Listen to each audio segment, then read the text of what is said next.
السلام عليكم ورحمة الله وبركاته. أهلا وسهلا بكم أصدقائي.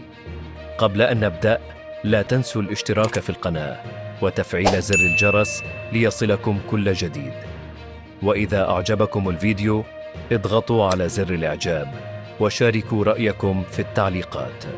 أعلنت شركة سونارجيس المكلفة بتطوير وإدارة البنية التحتية الرياضية في المغرب عن تواريخ إتمام أشغال تجديد 3 من أهم الملاعب الوطنية، وذلك ضمن الجهود الكبيرة التي تبذلها المملكة لاستضافة بطولات رياضية قارية ودولية كبرى، كما جاء في عدد منابر إعلامية مغربية. تابعوا معنا الفيديو حتى الآخر لإخبارك بنهاية الإشغال. هذه الجهود الكبيرة التي تبذلها المملكة المغربية في تحديث بنيتها التحتية الرياضية تؤكد مرة أخرى قدرة البلاد على تجاوز جميع التحديات مهما كانت كبيرة. يأتي هذا في ظل ما يشاع من قبل بعض المنابر الإعلامية التي توجد في العالم الآخر، والتي لا تتردد في نشر أخبار غير دقيقة أو سلبية عن المغرب، مدفوعة بحقد دفين تجاه إنجازاته المتواصلة. رغم هذه المحاولات البائسة لتشويه صورة المملكة، إلا أن المغرب تحت القيادة الحكيمة لجلالة الملك محمد السادس حافظ الملة والدين وباني المغرب الجديد يستمر في تحقيق الإنجازات التي تعزز مكانته على الصعيد الدولي.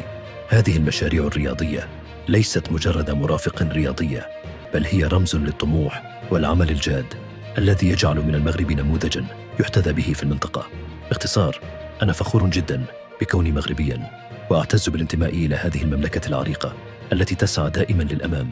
عاش ملك المغرب الذي يقودنا نحو مستقبل أكثر إشراقاً وتطوراً، ويحفظ الله جلالته ذخراً للمغرب وللمغاربة أجمعين.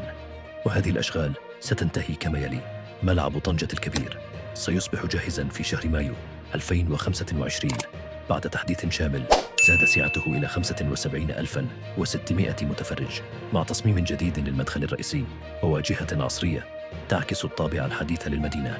المركب الرياضي محمد الخامس، الدار البيضاء. من المتوقع أن تنتهي الأشغال قبل نهاية مارس 2025 ليكون الملعب جاهزاً لاستقبال الفعاليات الكبرى والمباريات الدولية. المجمع الرياضي الأمير مولاي عبد الله الرباط سيتم تسليمه رسمياً مع انتهاء أبريل 2025، ليضيف إلى العاصمة مرافق رياضية على أعلى مستوى تقني. تأتي هذه المشاريع ضمن استراتيجية شاملة لتحديث المرافق الرياضي بالمغرب، استعداداً لتنظيم كأس أفريقيا 2025 وكأس العالم 2030. وتهدف الخطة إلى تقديم بنية تحتية رياضية تتوافق مع المعايير العالمية. عزيزي المشاهد، هل تعلم أن 96% منكم يشاهدون فيديوهاتي دون الاشتراك؟ إذا كنت تستمتع بالمحتوى الذي أقدمه، فلماذا لا تدعمني باشتراك بسيط؟ الاشتراك مجاني تماما، لكنه يساعدني بشكل كبير على الاستمرار وتقديم محتوى أفضل لك. فقط ضغطة زر ولن تخسر شيئا، بل ستضمن وصول كل جديد إليك أولا. دعمك يصنع الفرق، فلا تبخل علينا بالاشتراك، وشكرا لك. في الختام أصدقائي، إذا أعجبكم المحتوى لا تنسوا دعمنا بالاشتراك في القناة وتفعيل زر الجرس ليصلكم كل جديد، ولا تبخلوا علينا بإعجاب جميل وتعليق يعبر عن رأيكم في الموضوع. نراكم في الفيديو القادم.